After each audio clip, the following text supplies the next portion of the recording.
Hey everyone, welcome to Uplifting People. I'm your host, Tony Lebron. Today's guest is Steve Strang. Stephen is the CEO of Charisma Media and founder of Charisma Magazine. He is the best-selling author of God and Donald Trump. Stephen was voted by Time Magazine as one of the most influential evangelicals in America.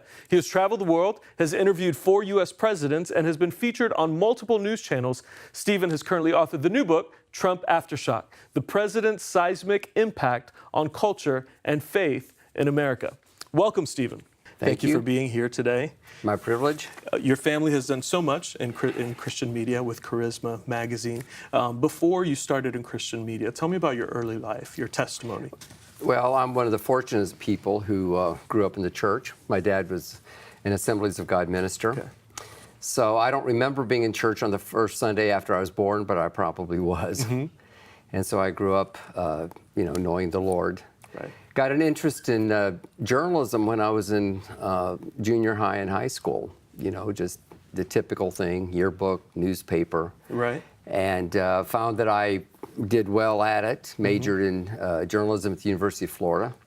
Go Gators. Okay, yes. And that's how I got into journalism. I was trained as a newspaper reporter. Back in that day, newspapers were much bigger media than they are today. Right. We would have never imagined the changes, the transition that have taken place. Right. When I was at University of Florida, they had not invented the personal computer. Okay. We literally typed on manual typewriters, okay. believe it or not. Wow. And so, I've seen all this technological change, and I actually got a job at the second largest paper in Florida, which was the Orlando Sentinel. Right. And did that for a number of years, interesting work, but also decided the press, even back then, was very, very liberal. Okay. And a little bit hostile to me as a believer. I didn't ever have overt persecution, right. but I definitely was, sidelined, I guess you'd say. Right. And so I got an idea to start a Christian magazine. Okay, and it was Charisma. It was Charisma. Yes. And back in the day, Calvary Assembly was the big church in our area. Right. And I went to the leadership and I said, I think I could publish a little church magazine. And they said, oh, we like that idea. And so that was, from those very humble beginnings, is how Charisma started. And I don't think any of us, including me, believed that it would become a national magazine, and actually became the basis for everything else we've done. Right. And so your early vision, you just thought, let me start this little magazine. Or did you have like 5 years, 10 years, what you wanted it to be? I know, probably because I was so naive. Right. But, I've had to give my testimony a few times in settings like this. And I can remember in the early days, I was almost embarrassed because, I didn't have a run, baby, run kind of background or great testimony. But I found that people related to my story because I wanted to do something for the Lord. I wanted to do something where I was gifted. Right. And I didn't want to stay in the same place. I wanted to grow and develop. And actually, that's what it is. Charisma Magazine started very, very small. And I've always admired Pat Robertson, who also started CBN. And he always said, despise not the days of small beginnings. Right. And he said it's because you can make all your mistakes before everyone knows you. Yes, yes. When you're big like he is now, every time he says something that people don't like, it's in all the papers and everything else. But it started very small, and then after, by God's grace, and more detail than we need to get into, Charisma became independent and has been an independent publishing house, and that's really when it started. I would have been just barely 30 at the time. Okay. And so I really started pretty young, and had a passion. Right. I had a passion. I wanted to do something. I didn't really start to build a big successful company, but I did find out, or I figured out, that I had to build an organization to accomplish what I wanted to do. And at the time, there was a need for it. Right. There's still a need for it. And over the years, we've gotten into publishing books, which were actually that part of our company is much bigger than even Charisma Magazine. Charisma today is now more book publishing. Well, Charisma Magazine is still our flagship. Okay. And people still want print. Right. You know, in fact, in some ways, it'd be better if everything was digital because you don't have to cut down trees and do all the other stuff. But people still want print, and even in books, you know, the big majority of our books, of course, are still in print. But we publish in Spanish. A lot of people don't know that, under Casa Creación. Yes. We publish the modern English version of the Bible. Amazing. And so, you know, part of it is responding to needs of people in the church. We like to think we serve the whole church, but the part of the church that really resonates with what we do is the Pentecostal and charismatic brand, partly because other publishing houses aren't serving them in quite the same way we do, and because there was a need for the news and information that we do, and writing feature articles on ministries that were coming up. I mean, we did some of the earliest stories on T.D. Jakes or Marilyn Hickey or people, even Kenneth Copeland. I interviewed Kenneth Copeland in 1979 when he was still on radio. He hadn't yet gone on television. And it's just been interesting to see how these things, we've seen ministries come and go. We've seen leaders rise and fall. Yeah. You know, we had to cover the scandals that happened in the 80s and everything else that's happened. And but we believe that people's lives are improved if they are empowered by the Spirit of God, if they walk in a way that's pleasing to God, if they raise their children this way, if we're kind to people. It's a message the whole world needs, especially with the way that the secular, the secular society is going, and also things like spiritual warfare, overcoming the power of the enemy in one's life, but also in our culture, and praying and getting involved. And so we've been doing that, just trying to be faithful to what God called us to do and to cooperate with other people who are in broadcast or other industries who have the same heart, the same vision, or in a lot of ways trying to do the same thing. Wonderful. Thank you, Stephen. When we come back, we'll hear about Stephen's first book, God and Donald Trump. Welcome back. Today's guest is Stephen Strang, CEO and founder of Charisma Media. Stephen, before the break, we talked a little bit about Charisma Media, the beginnings of Charisma. Since then, you're a journalist and you've interviewed so many people, 4 presidents, 4 U.S. presidents. What was one of your most memorable moments or most memorable interview when you interviewed these presidents? Well, each was different and unique. I would say probably the most memorable is when I interviewed Barack Obama. Okay. Now, it was a group setting with Christian leaders, but it was a little bit like a press conference in that we were able to ask questions. He was actually running for office. Okay. And he was trying to get the Christian vote. And so I asked him, Senator Obama, most of the people who read my magazines are very much pro-life. Right. What do I tell them about your views on abortion? Wow. And his answer was? You know, if you read his book, he talked about how abortion is never preferable, but he did kind of the typical leftist view. Okay. And it was kind of left at that. Nobody else asked any controversial questions that day. And I did find him very winsome. I could see why people liked him. But I was also never invited back to any other meetings. Wow. And probably the most impressive was with Donald Trump. Also when he was running for office, also when he wanted the Christian vote. Okay.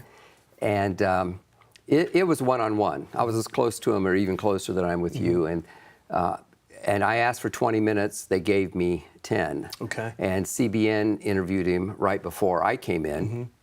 And boy, I was ready. I was going to get, 10 minutes, a 10-minute segment on a show like this is pretty long. Right. And so I was ready to go.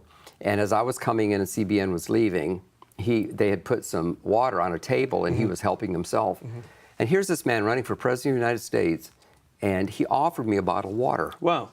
There was absolutely no reason to do so. Right, right. And of course, I politely declined. I was there for other reasons. Right.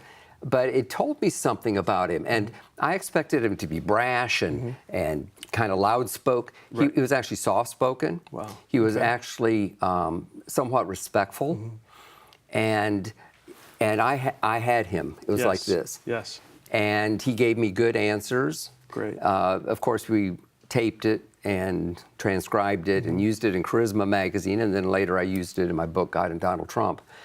And I had 2 staff with me. And I said to him, we only have 10 minutes. We're not going to waste any time taking pictures. Right. And we got done maybe a minute or two early, and he said, do you want to take a picture with me? That's wonderful. And so, you know, he isn't, you know, he's very, very focused. Mm-hmm. And I was one of many, many journalists who interviewed him. Right. He had no real reason to impress me. You know, I had already endorsed him. It wasn't like I was trying to decide. Right. But I asked him questions like, how do we explain your positions on different things and religious liberties and so forth? And it's been interesting to watch and see how he's kept his word, not only in what he said to me, but in other settings as well. Right. I had the opportunity to interview George W. Bush with 5 or 6 other religious journalists at the White House. It was in kind of a press briefing kind of setting. We each were able to ask 1 or 2 questions. And I have a lot of respect for George W. Bush. In fact, we published a book called The Faith of George W. Bush that was our first New York Times bestseller, and Time Magazine even wrote about the book. Wow. Because George W. Bush did not wear his faith on his sleeve. Right. He was very, very quiet about it. And the book showed how he was from a famous family, of course, and he had some failures, and then he became an alcoholic. His story is fairly well known.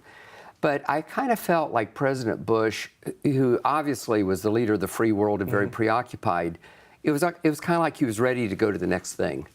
And with Donald Trump, I didn't get that feeling at all. Okay. He was there. I had his attention. And I also got a call from Donald Trump on my cell phone. Like? Well, I'd never gotten a call from a president on my cell phone. Right. And I had been in touch with some staffers. I was trying and still am trying to get an interview with him. And it came to his attention, and he actually called to vet me. Okay. Usually you have staff vet. Right.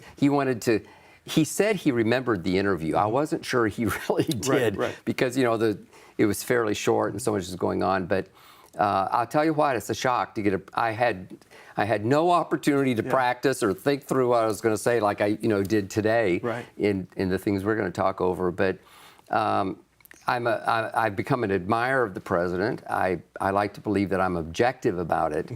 And when I interviewed him, it never occurred to me, never, that I might write a book about it. Okay. Because even though I am a journalist, you know, first of all, I'm a journalist by training, and it's opened up a lot of doors. I've been able to travel around the world, and whenever I travel, of course, I do stories and write about it in the magazine, or it gets me in the door to interview presidents and things like that. But I'm not a working journalist like some people would be. I've really become a publisher. But I felt that we needed a book like The Faith of George W. Bush. We were going to call it The Faith of Donald J. Trump. Now, the joke was that was going to be like a really short book. It turned out that someone else was planning to do a book on that title, and with that title, and so we ended up calling it God and Donald Trump. And I decided instead of finding a writer, I would write it myself because I had interviewed him. I went to the election night party. I went to the inauguration. I knew a lot of the inside baseball kinds of stuff that went on in the campaign. And I also felt that there were certain things that needed to be put on the record from a spiritual point of view, because I read a lot. I love to read history. I read several books about Donald Trump. And these books barely mention the Christian aspect of the election. Okay. Let alone the fact that there were actually some prophecies that he would win. And we had documented this in Charisma magazine, online and in print. And I felt it was very important to document it because sometimes you hear about, oh, something was prophesied, but they can't really pinpoint it and all that kind of stuff. I was on the record, even though at the time it looked like he would not win. Right up until Election Day. But I went to the election party. First of all, I was invited, and they didn't have to ask me twice. But I went because I thought he was going to win, because I felt the Lord had spoken. There were prophecies, and you were confident he was going to win. That's right, and there were prophecies going all the way back to 2007 with Kim Clement. Right. And right up the line, Chuck Pierce, Frank Amedia, several people. There were actually 4 or 5 that I documented in the book, very specific, told the circumstances, what they said, and the thing is that they came to pass. Amazing. And he was elected, and the rest is history. Yes, amazing. Steve Strang with us today on Uplifting People. When we come back, we'll hear more about his book, God and Donald Trump, and his new book, The Trump Aftershock. Welcome back to Uplifting People. Our guest today is Stephen Strang, CEO and founder of Charisma Media. Stephen, your brand new book, Trump Aftershock, it covers some of the highlights of Trump's presidencies, the 500 days of American greatness. Tell us a little bit about the concepts in your new book. Well, when Trump was elected, it was like an earthquake. Yes. Nobody saw it coming, even though prophets had prophesied that he would be elected. And for me personally, and of course I go into this in Trump Aftershock, I felt that if Hillary Clinton had got elected, it would have been a disaster. Right. So when I've been asked on CNN and MSNBC and some of these stations, why did I support someone so imperfect? It was part of what was the options. Okay. And there were a lot of things we didn't know about Donald Trump. You know, Right. He'd been a liberal, then he was a conservative. Right. He'd never been in government. You know, he has a checkered past, as we all know. But I've been able to actually witness for the Lord because I said, you know, he seems to have changed. Right. And Allison Camerata on CNN said, well, how's he changed? She was kind of pushing me. I said, you know, all the stuff that they're accusing him of happened a long time ago. And I said, and this was on live TV, I said, I think he's accepted Christ. And I thought, I can't believe I just said that. Wow. Because I have never asked him that. He didn't tell me. I said, I'm reporting what other people have said, but people have said they prayed with him. And he has changed. He changed partly by watching Christian television. Okay. And Paula White was one of the first ones he connected with, and she's been one of our authors. And I knew her back in that era, and she talked about meeting with this New York businessman, Donald Trump.